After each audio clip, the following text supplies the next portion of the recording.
What were Ukraine's best weapon systems of 2025? Well, if you want to understand Ukraine's 2025, stop staring at the parade gear and look at what actually paid the bills on the battlefield. Wars do not get decided by the weapon system that looks best in the brochure. They get decided by the weapon system that shows up every day, works in the mud, survives jamming, and kills the enemy before the enemy kills you. So today I'm ranking my top 5 Ukrainian workhorses of 2025. Along with 2 honorable mentions. These are not all brand new arrivals. Some have been in the fight for years. The point is impact. Hey friends, Wes here, U.S. military veteran of the U.S. Army Infantry and the U.S. Air Force, where we live in fame or go down in flame because nothing will stop the U.S. Air Force. And next week, we're gonna look at Russia's worst weapons of 2025. But for us today, let's jump right into Ukraine. Number 5, the F-16. The "you can't ignore me anymore" jet. Let's clear something up right away. Ukraine's F-16 story in 2025 is not Top Gun over Donetsk. It is closer to hard-working multi-role jet doing ugly jobs under threat. Ukraine's Air Force has been forced to fight a modern air war with a museum inventory. MiG-29s and Su-27s have done heroic work, but they were never built for a battlefield saturated with modern air defenses, modern electronic warfare, and drones everywhere. The F-16 gives Ukraine something it has lacked for most of this war: a Western fighter ecosystem that scales. You do not just get a jet, you get training pipelines, sustainment, parts, mission planning culture, and a steady path to integrating new weapons. That coalition structure is real and public. And it's one of the quiet, long war advantages for Ukraine. What did it do in 2025? Well, it expanded Ukraine's ability to defend airspace, and it expanded Ukraine's ability to strike while keeping pilots farther from the most lethal Russian coverage.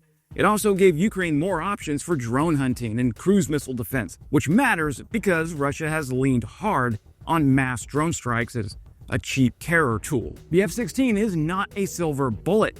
Nothing is, but it is a platform that grows teeth over time. Russia understands that, which is why they panic every time a new capability gets integrated. Alrighty, number 4. Let's talk about HIMARS, the system that punishes laziness.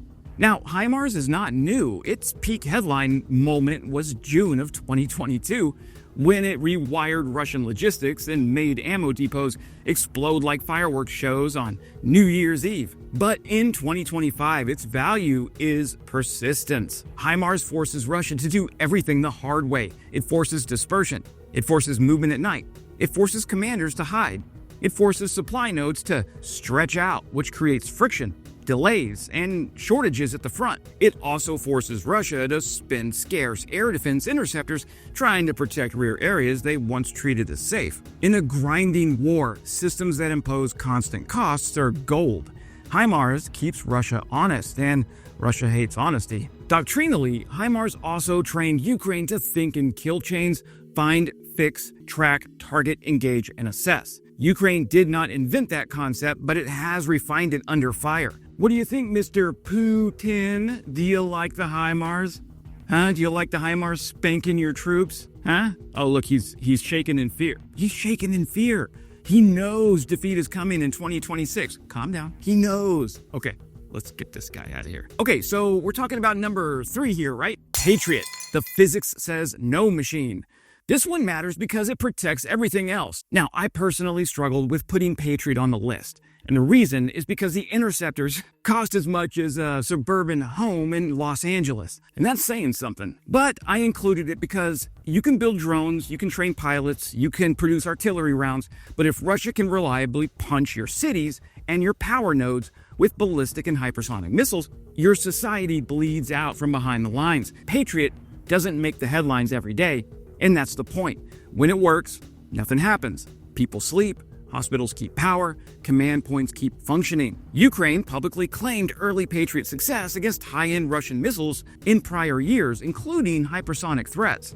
And while we do not have a neat public spreadsheet of every 2025 interception, We do have a steady drumbeat of daily reporting from Ukrainian channels, summarized by open source watchers, that shows just how constant the air defense fight has been. Patriot's 2025 value is simple. It raises the price of Russia's best punches. Russia has to decide whether it wants to waste expensive precision missiles on low-probability strikes or reduce its tempo and concede the psychological campaign. Both options are bad for Moscow. If you want a blunt way to think about this, Patriot makes Russia's strategic terror plan look less like strategy and more like an expensive tantrum. Okay, number 2, long-range strike drones, Ukraine's budget deep strike. If you want to talk about 2025's battlefield evolution, you have to talk about Ukraine's strike drone ecosystem. This is where Ukraine took the logic of war and turned it back on Russia. Russia built a long-range drone terror campaign. Ukraine responded by building a long-range drone pressure campaign. The goal is not cinematic explosions for the internet, though I admit it is hard to feel sympathy for refineries that spend their days financing war crimes. The goal is operational. Force Russia to defend depth. Force Russia to disperse air defenses. Force Russia to spend money, manpower, and attention behind the front. Long-range drones also let Ukraine impose costs without burning through scarce high-end missiles. They are scalable. They can be produced domestically. They can be modified fast when Russia adapts. These are cruise missiles like the FP5 Flamingo and the Palencia.